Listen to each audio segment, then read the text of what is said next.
ইদানিং দেখতেছি কিরগিজস্তানের যারা ওই যে পাকিস্তানি ভিসা করতো বা বাংলাদেশি যারা ভিসা করতো, ইদানিং ফেসবুকে অনেকে পোস্ট করতেছে যে বাংলাদেশি ওয়ার্কার বা বাংলাদেশি শ্রমিক যারা কিরগিজস্তানে আসতে চান কন্ট্যাক্ট করেন, এমন তেমন ভিসা রেট এমন ওইটা সেটা।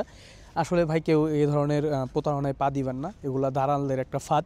এখন পর্যন্ত কিরগিজস্তানে বাংলাদেশিদের জন্য ভিসা নিয়ে কোনো আপডেট নাই, মানে ভিসা চালু হয়েছে এমন কোনো আপডেট নাই।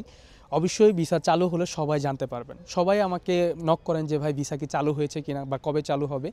অনেকে বলতেছে 13 তারিখ চালু হবে, অনেকে বলতেছে 15 তারিখ চালু হবে। ভাই চালু হবে কবে এটা জানার আপনার প্রয়োজন নাই, চালু হলে আপনি জানতে পারবেন। যদি আজকে ভিসা চালু হয় দেখবেন হই হাল্লা শুরু হয়ে যাবে, অনেকেই পোস্ট করবে। কিরগিজস্তানে বাংলাদেশি দালালের অভাব নেই।